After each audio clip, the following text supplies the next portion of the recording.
Hi everybody, my name's Sarah and you're watching I Talk to Notebooks. Today I'm continuing with my decorating spree in this new journal of mine, and I am going to start putting in little paper pieces and just tearing them up and just adding some scrappiness in here. I also wanted to use some of these big sheets of kind of like cards and decorations that some of these paper packs have included. I often neglect them because I end up with enough scraps of my own that I don't need to include them. I think I'm going to go with this half today. And then I'm going to do half of these little cutouts. Aren't these precious? I'm going to do half sheet of that as well. And like this. And then should I include this big guy in the middle? Yes, you only live once, and I'm going to include it. And then snip this out. So I'm going to use all these. Cool. And then we have these little guys here too. So I'm actually going to come back. Okay. I guess the first thing to do is to cut. I'm a little overwhelmed. Paralysis by analysis. That's what my boyfriend says. So I'm going to start cutting these out, I think. Oh, that just went straight in the crack in my desk.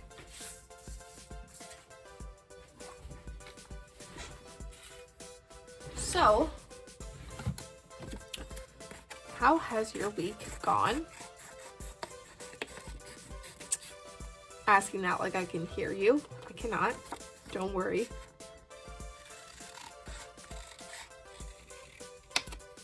Do any of you guys watch? Are any of you guys into ARGs? I really like them. There's a bunch of new ones coming out, or at least, okay, so I don't, full disclosure, if I followed every single ARG that looked interesting, that would be my life. You guys know, I don't have kids or anything, but I do work full time. I have a cat. I've got to keep my life somewhat together, and I have a lot of hobbies. I like doing this. I like knitting and stuff. So if I looked into every ARG that sounded interesting to me, which is like all of them pretty much, I would literally only be doing that. I would be unemployed because I would not have time to do my job. So I watch YouTubers who summarize ARGs, which is great because they solve all the puzzles. And it's not that I couldn't solve the puzzles. It's just that by the time I find out about an ARG, it's already popular enough that you've got like an entire subreddit of unemployed neckbeards like solving the puzzles. That sounded more insulting than I intended it to sound. I'm sure some of them are not. It's just like when you're jumping on every puzzle the second it comes out, that's a lot, I also like to follow unfiction projects, which are, that's a little bit different. ARGs include audience participation, like there's puzzles for the audience to solve and stuff. And those are the ones that are hard to get involved in because there's just always a rabid fan base that develops around each one. And then it's like, I don't even have time to try and solve this before the community solves it. And then recently a big thing in ARGs has been, so ARG is alternate reality game. Let me clarify that if you don't know what it is. And it's just like a game, but it's real. You have to go and solve puzzles, and you're supposed to pretend that it's a real series of events that's happening, even though it isn't. It's like, but in an alternate reality, this could happen, and you live as though you're in that alternate reality. So, you find a creepy YouTube video with like a code in it. You solve the code, and that leads you to some, hidden unlisted YouTube video maybe. And you got the link to that, so now you watch it, and that leads you to another clue, and so on and so on and so on. So with the alternate reality games with the clues and stuff, people solve them really quickly. And now a new trend in ARGs that I've noticed as I've been following these summaries of them is that the creators like to change up the resources throughout time. So it used to be, you have an alternate reality game, you find a creepy YouTube video or a creepy Twitter account, and it leads you to a website, and there's all these codes to solve. And you used to, you could go back years later and still try to follow along yourself and crack the codes on the website and stuff. But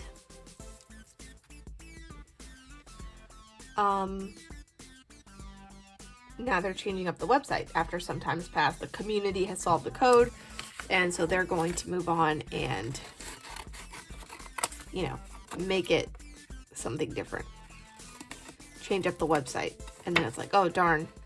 You know, there's archives of it and stuff, but it just gets to be a lot. And I'm really making excuses because there's so many of them, and I'm really interested in the story. So I'd rather just see what other people come up with.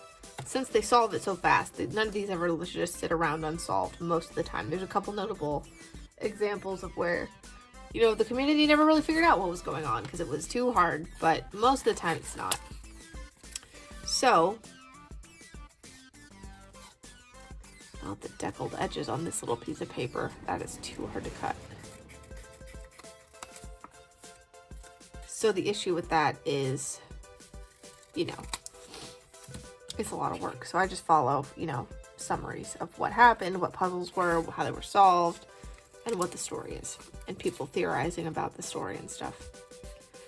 But there's another type of media that's kind of similar called unfiction, and the only difference is it's still kind of that alternate reality situation where you're supposed to kind of play along and, you know, pretend like it's real. But there's no puzzles to solve. There's no participation required. It's just like a creepy web series usually, or just an interesting web series. And there's a lot of those coming out lately too, although I think most of those are ARGs. And there's a lot of overlap between them, especially since like a lot of the YouTube channels that summarize the ARGs also summarize unfiction projects. It's all kind of the same thing. So it's the communities are pretty much one and the same. So, you know, and the way that I watch it, you know, I'm not solving any of the ARG puzzles myself. So they're both, the way I consume them is basically the same. I just get summaries from YouTubers, because even the unfiction projects, they can be fun, but it's hard to know what to make of them. And, you know, smarter people who have maybe more time on their hands, or more time they want to dedicate to that, I should say, they come up with like, oh, this probably means this, or that's French for this. You know, there's I stopped it and there was one frame of the video that said this, because the unfiction projects can, you know, maybe you can watch them on their own, but there's usually stuff that you can dig into. It's not really puzzles per se. I don't know. There's a lot of blurred lines between the two, but usually an unfiction project is just videos. That's my understanding of the difference. But there was one unfiction project that I got really into.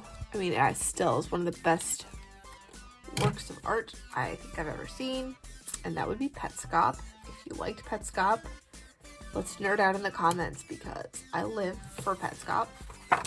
I am kept up at night by the fact that the ending was really unsatisfying and messed up, and I loved it. It was amazing, and a lot of people don't understand everything about it. Nobody does, because it wasn't really finished, but it really, I was that unemployed neckbeard in my mom's basement waiting for a Petscop video to drop. I didn't solve any of the puzzles. I just really liked seeing the videos the second they came out. Okay, so we have these little guys. And we have this little pack up here. So now we have some things to choose from.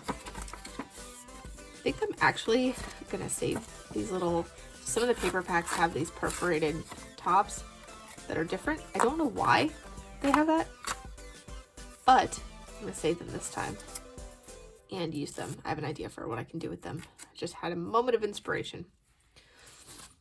And, so anyways, all that to say, Petscop ended a couple years ago. Oh, it makes me sick just thinking about it, because I wish it were still ongoing. I need a part 2, man. But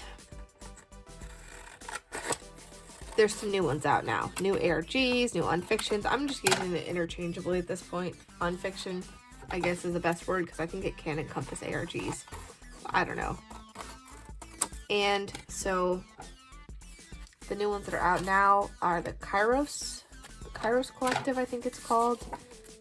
that one is really awesome. That's an ARG about time traveling and like a cult of time traveling. It really creeped me out because it was on TikTok, and they would play these videos that they claimed to be subliminal videos to like correct your memories for when there was a time anomaly so you wouldn't remember the wrong timeline. It was really creepy and trippy, and there was like a robotic voice, and the voice acting was just really good, and the design was really good, just very excellent. So that was a real winner in my book. And then you also got the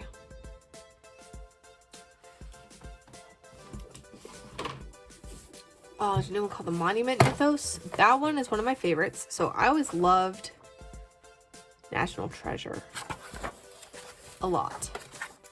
I love it. Okay, I know a lot of people don't like National Treasure because they have bad taste in movies. That's okay. You're allowed to have bad taste in movies. That's your human right, at least in the US. You don't actually have to like good movies. So, oop. Okay. And, it's kind of like a dark take on that. It's like American national parks and national monuments are all haunted and stuff, and they're filled with like eldritch horrors. I really am into that.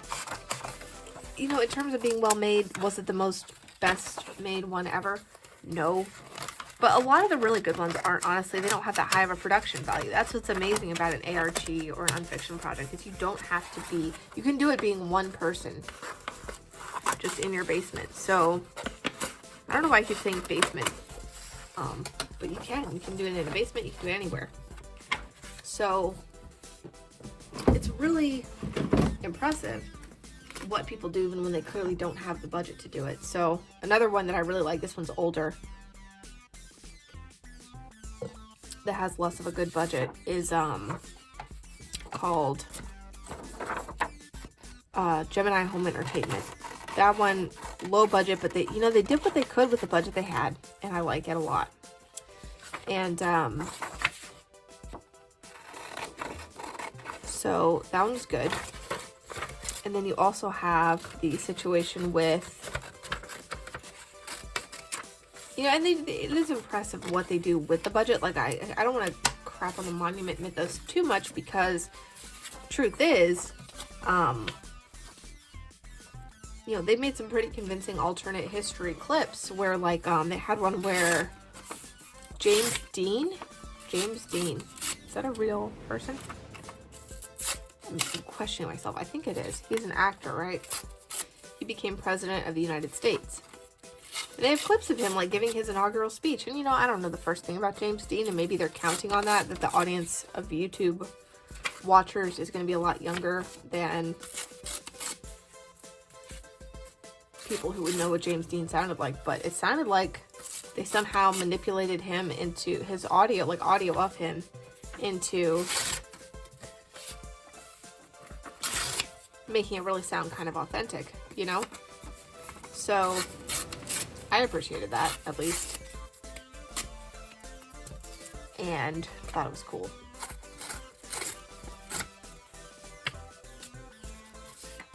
So that's just my opinion. Gemini Home Entertainment, likewise, they didn't have the budget for like a lot of actors or special effects, but the special effects they did have, they made some monsters.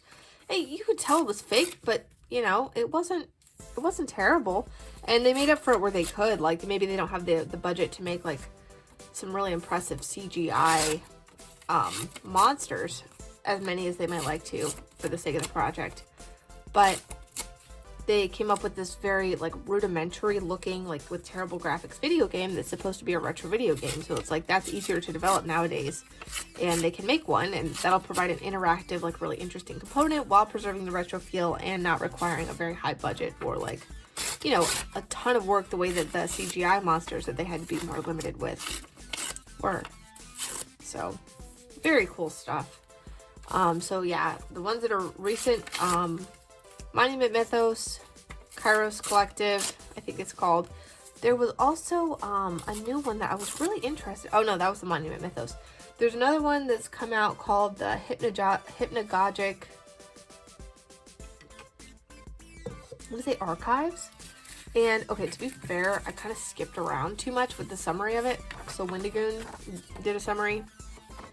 And, it's going to be too wide.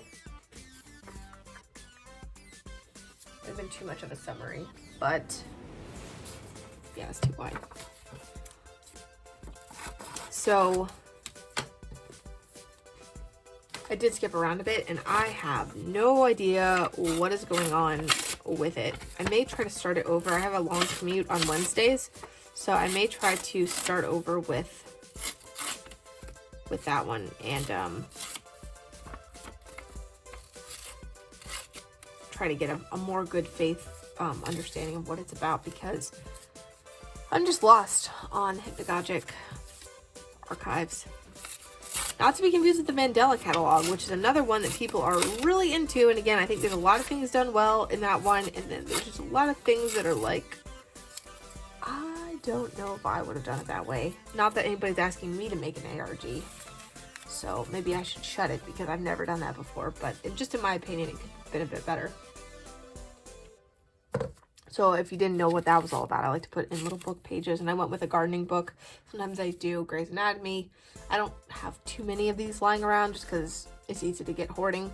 So this is a great one that I'll be keeping just to kind of keep things looking a little retro, and then I'll get going with these. So yeah, that's kind of what I've been, that's what I do. You know, I always have a YouTube video on in the background. So, because I spend a lot of time alone. So, that's just kind of the stuff that I listen to in the background. There's a lot of stuff. A lot of different types of creators that I like. But I really, really like the ARGs. And I'm so glad. You know, people say the market is so saturated with ARGs. There's so many of them. Good. Make more. I think it's awesome. Because there's so many good ones that come out of it. And even the ones like that are like, what even happened with that? Like, it makes no sense. Which most of them to some degree, it's just like there's some loose ends, right?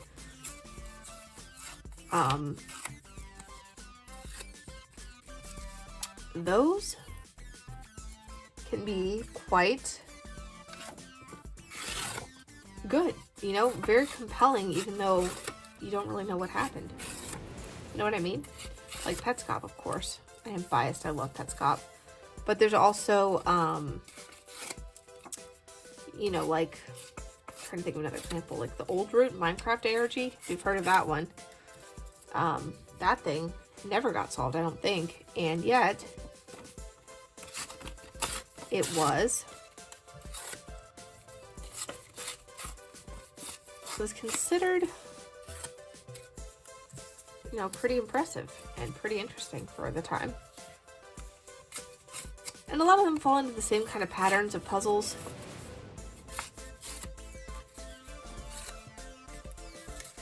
Like, the same types of puzzles, like, oh, listen, you hear Morse code. So it gets harder and harder to come up with a creative new angle. So some of the ones, like that Kairos Collective being on TikTok was a really cool take. That's new. There aren't that many ARGs on TikTok. There's a few, but not a ton. And, or at least that I'm aware of. Who would know? And then, like, oh, there was Catastrophe Crow and Petscop both did this, and it was so great. So Catastrophe Crow is another fake video game. It's actually quite similar to Petscop in that regard. Petscop is way better, in my not so humble opinion. But the catch is, or what was interesting about them, there's a lot that was very interesting and different about Petscop in particular, and Catastrophe Crow to some degree. But what Catastrophe Crow and Petscop did that I haven't seen too much elsewhere is they actually came up with their own, like, communication style. So, like, instead of just using, let's say, base 64 code, or, oh wow, we're gonna make this Morse code, you know, which a lot of, or we're gonna put in an audio spectrogram, and ooh, spooky, like you run it through a spectrogram and you see this weird shape or a message, which is cool. Like, I know it made it sound like I was kind of crapping on that a bit, but I live for that. Like, do it all day. I will watch I'll watch a summary of your creation anytime. But creating your own cipher is already like interesting. It's something new. You know, a cipher's a cipher. At the end of the day, it's not that interesting. But if you have an interesting take on the idea of a cipher, that's when it gets interesting. And I'm using cipher very loosely because in Catastrophe Crow, it was a cipher, but the catch was that it was music notes that were the code. So certain notes corresponded to certain letters, and they were spelling out letters with music in the background. And the music sounded very interesting because, so you know when you have the spectrogram audio clues, you get like a very weird sounding audio file, and it can be creepy because it sounds really jarring and unnerving. Because to make a shape, you're going to have a really weird sound. But, you know, it kind of works within the medium because you're still getting that creepy effects in the sound, and you're bearing a clue in there. If you have no idea what I'm talking about, I'm sorry. I'm not going to explain. And I guess I can explain what an audio spectrogram is when. So you know when you make an audio file, it has a waveform to it. Like if you open it in Audacity or an audio editor, or even like a video editor, it'll show the little wave shape of talking. Well, you can make sounds where if you show that shape of the sound wave, it actually is, it makes like words or a face or a picture or a clue visually. So it's a sound, but the clue is visual. And the sound to fit that shape, it's going to sound really weird and alien because most waveforms of people talking or music don't actually have that shape. All this to say, Catastrophe Crow, the music sounded eerie, yes, because they're trying to spell out a message with the notes, but it also sounded like legitimate music, and it was just kind of inserted randomly into the different parts of the game. So that was really cool. What Petscop did, that of course, in my very biased opinion, is like the best thing ever done in the history of blah blah blah blah blah. It was one person. He actually made so it was supposed to be a PlayStation 1 game. Now, well, anyway, I'm not going to get into all of it. It's supposed to be a PlayStation 1 game. And what it turned out was the creator created a language through which characters in the game could talk to each other, and through which the player could input words. But if you think about an old school gaming console like that, you know, what are you gonna have a couple dialogue options to choose from built in.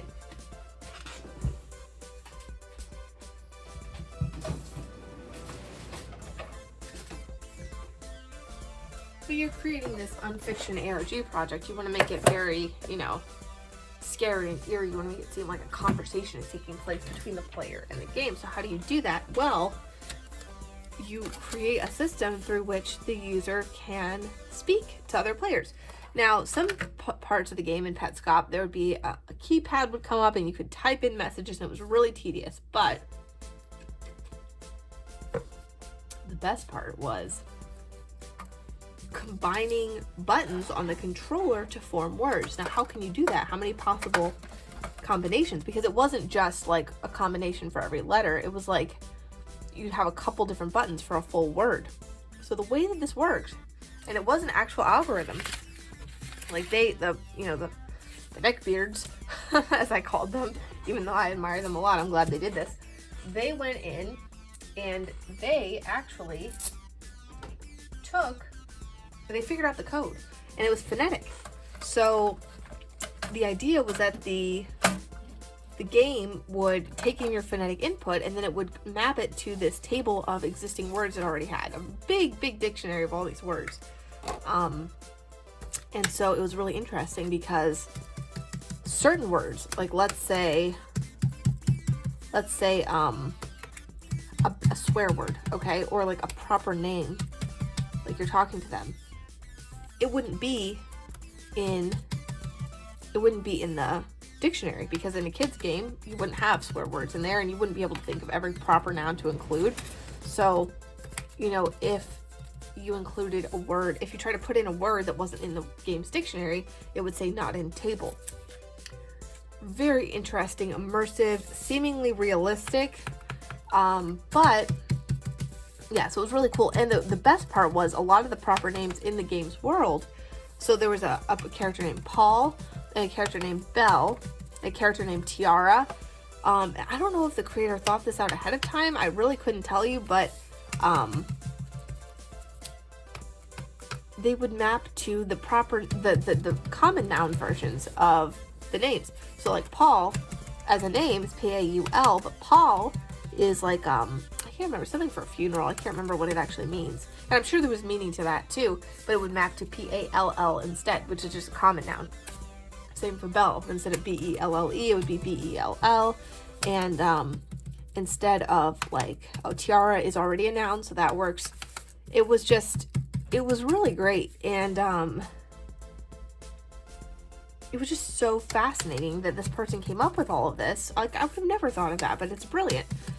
And, you know, this person is clearly an outside the box thinker. I looked into more of his work, and it was next level. So yeah, there's a lot going on, and I don't understand all of it, to be honest. I mean, I really dug into his work on other stuff and like stalked him all around Twitter, and I just wanted to know more, you know? But something that never meant to be solved. But that was a really cool feature of Pets Cup. Now, it does turn out that some real nerds informed the community that, you know, to have a dictionary of that size that would include words in a kid's game like Pall, like a funeral pall. Oh, funeral. What am I talking about? A pall. You cast a pall. It's like a shadow, right? A shadow or like cloudy. Yeah, I know what that word means, but to include words like that in a kid's game, like the amount of memory it would require isn't very, it's not going to be able to be done on a PS1. It's an old game console. It doesn't have that kind of memory. So, okay, fine. We kind of all knew that it wasn't really a real PS1 game as much as it really convincingly looked like one, apparently. Some other real nerds had noticed that, you know, there was a lamp in one of the rooms, that the way it was rendered would not have been possible on the PS1 at the time. So it's just, yeah, it was a great time with that ARG. I really liked it. I really think that was creative and clever. Yeah. And with the Kairos Collective, you know, coming up with the idea that we're going to reprogram you as a kind of a hook to get people interested in the game, that was new. I hadn't seen anything like that before, where it's like, you know, there are lots of videos on YouTube that are like subliminal messaging and, you know, hypnosis, but to see that as part of an ARG to kind of draw you in, that was awesome. And the voice acting is so good. It really makes a difference, because in the Mandela catalog, I think the voice acting leaves a lot to be desired, and it really pulls you out of the experience. And, you know, what are you going to do? How can you hire someone to be a good voice actor? Voice acting is hard, so no shade thrown. It's just really good voice acting on an ARG like that is, you know, you're not always going to find it, because these are low budget productions most of the time. I'm thinking the Kairos Collective might turn out to be advertisement for a movie or a game, because it's just really well done, and it's on TikTok, which is like a whole other world. Do you guys use TikTok? I kind of fell off of it. I'm really off-put by the way the algorithm works. I don't like just being shown things. Even though I'll go through Instagram Reels all day long, and I will fall down that rabbit hole, I kind of prefer to know that I can swipe back and go back to controlling the content I'm seeing, like on Instagram, whereas with TikTok, all you're seeing is just whatever TikTok it wants to show you next. So people are saying TikTok ruined music, but I don't think so. I feel like TikTok has a way for cool music and audio to kind of get seen. Did that do anything? I feel like none of this is showing up. I'm gonna try a different one.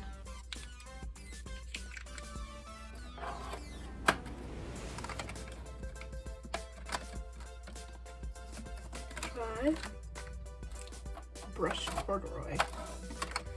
And these distress me, because it's like sometimes they just don't show up. I don't know if they aren't supposed to last very long, or if they're supposed to be like barely visible, but I don't know. I like using them, but it's a lot of work. That's a little better. Maybe I just need to get fresh ones. I've had these for probably about a year now, so maybe they have been dried out. Heaven knows where I'm gonna find distress ink. All right, that's looking good.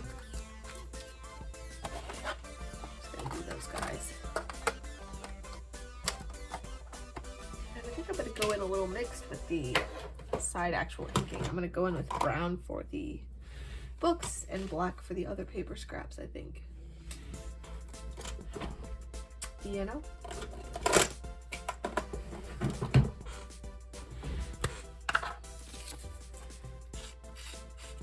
So, yeah, ARGs are a pretty cool way to fill in your background noise.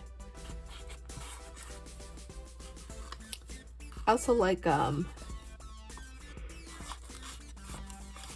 commentary channels. I don't know, they can kind of all become the same, especially if they're all talking about the same thing, but they can be good. I really like Mooncat, if you've seen her YouTube.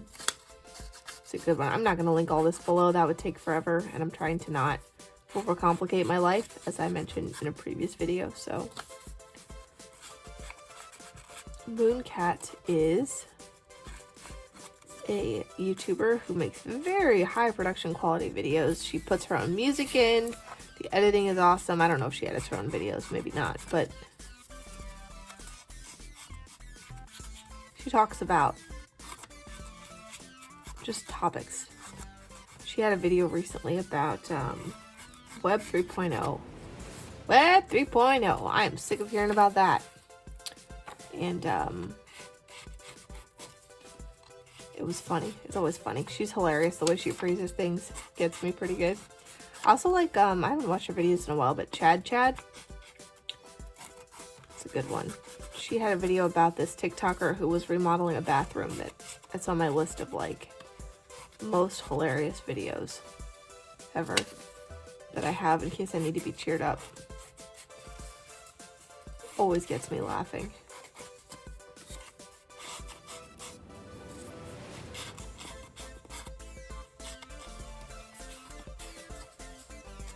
I like videos like that just kind of make fun of a ridiculous, I guess it's kind of specific, but like ridiculous houses. Like JXE does videos about silly houses, and he does videos about like silly like Trim or 5-minute crafts type channels that are just absolutely ridiculous, and just pointing out the absurdity of it. And those get me pretty good most of the time, because it is absurd, but to have someone kind of really point out how crazy it is, that's just funny. That's how I found Danny Gonzalez. Was one of his videos was about trying Trim's crafts and hacks, and I remember I had just gotten back from some very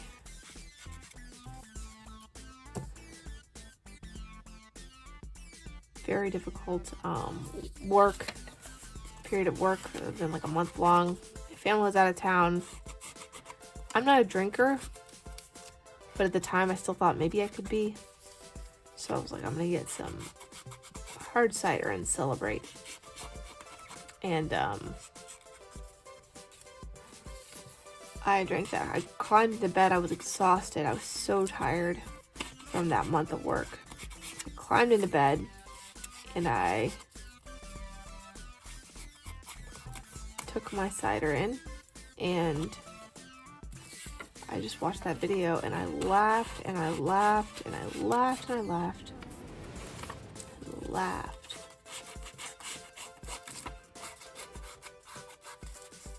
It's really good.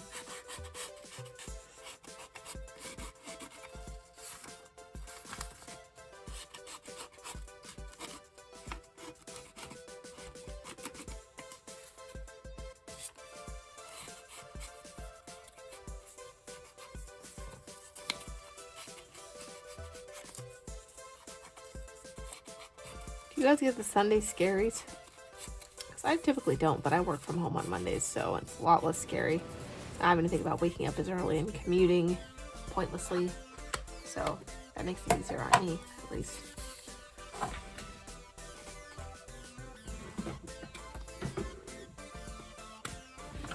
Get going with these guys.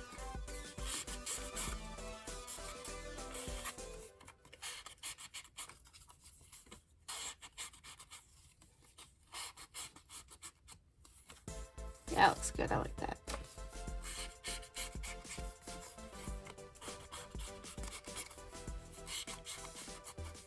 I don't remember where I first saw someone doing this, but it really makes a difference.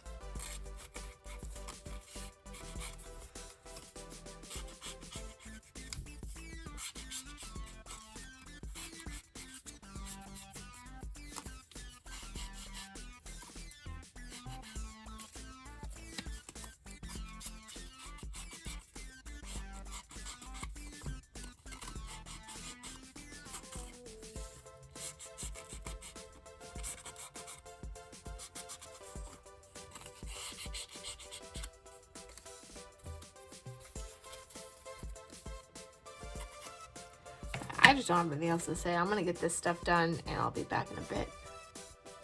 Okay, so let me show you guys my progress so far. I've actually been working on this for quite some time, and it's good to just sort of relax and focus on it and not be filming. So I'll show you what I've made. Got lots and lots of things in here. A little coloring square. Got a little beetle right there. Use the colors of the world for that, of course. Got all these blank pages still, man. Got wax seal here, some little viney things to match here. Got some music stamp on there, and some vellum here attached with the linen tape to add some kind of texture to the outside of the journal. And we've got this cute little bird cage. I used those little scraps that were at the top of the paper for little tape looking things. So you got handwriting on this book page. More clustering of everything. Got some, I like those flowers. I think they match these pretty well. And a little spider there. Got more vellum coming in, so I can write over this page. Got a postcard type thing down there at the bottom.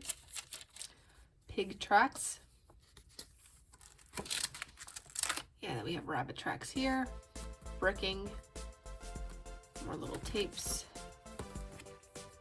another seal here. This came out kind of interesting. And a bee.